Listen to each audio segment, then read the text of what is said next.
¿Saben ustedes o han escuchado hablar sobre la etapa científica de la criminología? Hola chicos, ¿cómo están? Mi nombre es Joana María Urbina Prado, espero estén súper bien. En este podcast hablaremos sobre la etapa científica de la criminología. Comencemos. Hablemos sobre la etapa científica de la criminología. Surge a finales del siglo XIX con el positivismo criminológico con la escuela positivista italiana encabezada por Lombroso, Garofalo y Ferri. Sin embargo, a finales del siglo XIX comienza a gestionarse una forma de comprender el fenómeno criminal. La criminología nace realmente como una ciencia cuando decide mirar al ser humano no solo desde el castigo, sino desde la búsqueda de sus causas reales que lo llevan a delinquir, incorporando dimensiones biológicas, psicológicas y sociales. No obstante, la criminología se consolida como una ciencia interdisciplinaria. ¿Por qué como ciencia es interdisciplinaria?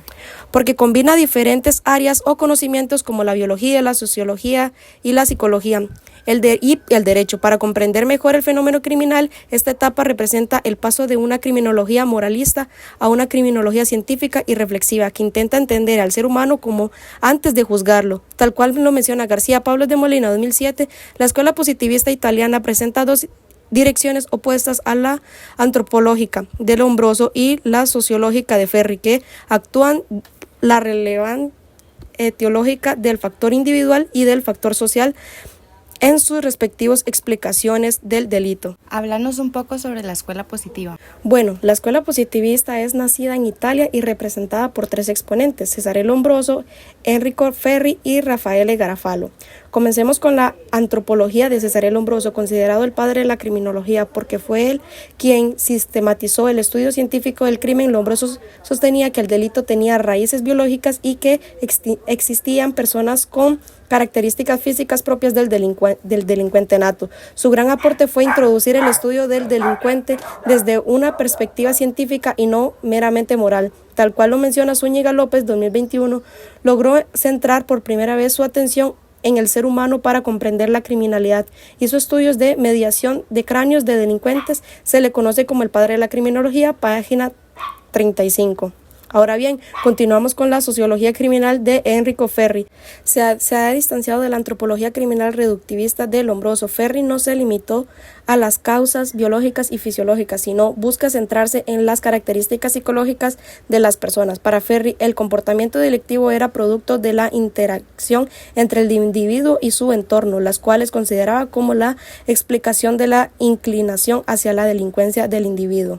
Entonces, para Ferri era más importante el papel de los factores sociales y del ambiente en el estudio del delito. Sí, tal cual lo menciona Zúñiga López 2021, se centró en los aspectos sociológicos de las personas en su lugar, página 35.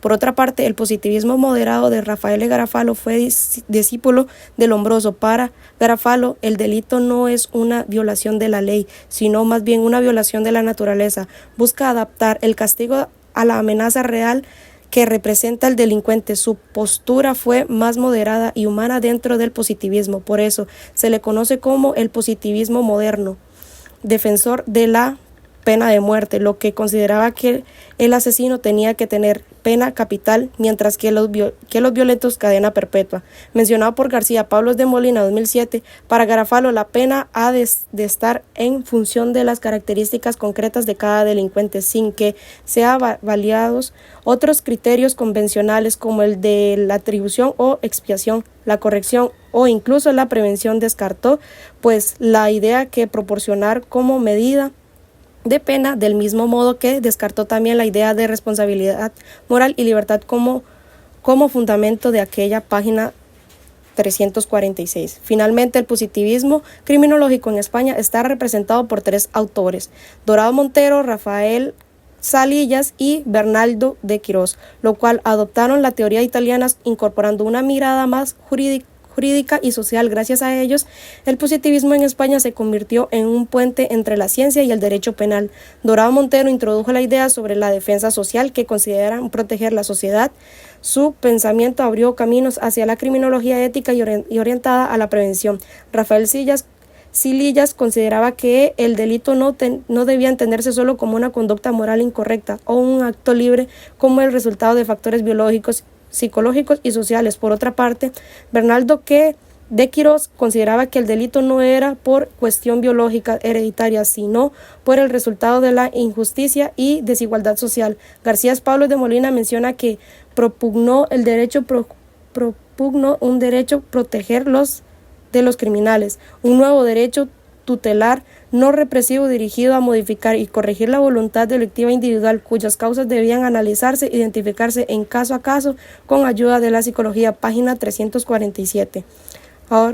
Ahora comentanos o evalúa la escuela intermedias y teorías ambientales. Claro, estas buscaron un punto medio entre la rigidez del positivismo y el racionalismo clásico, lo que aportaron una visión más equilibrada y compasiva del delito. En otras palabras, es el resultado de la interacción entre la persona y su entorno.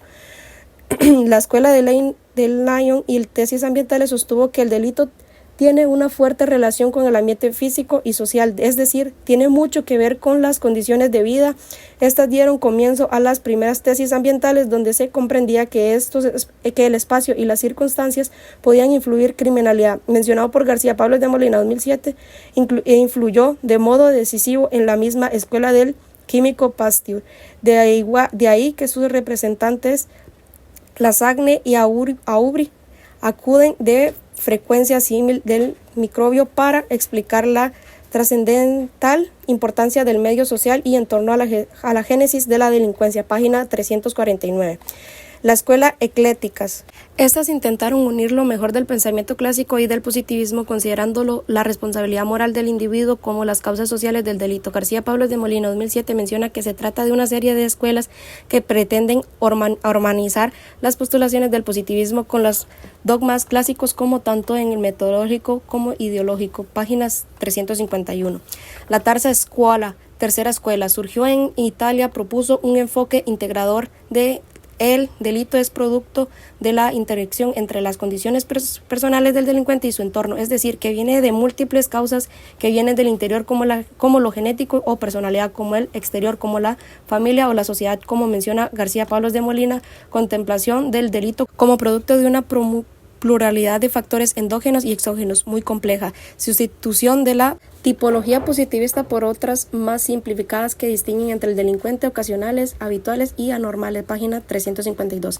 Escuela alemana sociológica. Esta enfatizó la influencia del grupo y la comunidad, destacando que la desorganización social y la pérdida de valores colectivos podrán favorecer el crimen. García Pablos de Molina menciona que resalta la necesidad para el criminalista de investigaciones sociológicas y antropológicas, tomando como una tarea común la investigación científica del crimen, de sus causas y medios para combatirlos. Escuela de la Defensa Social orientó sus esfuerzos hacia la protección de la sociedad, pero no dejó atrás la dignidad del delincuente, impulsando la rehabilitación por encima del castigo, tal cual lo menciona García Pablos de Molina.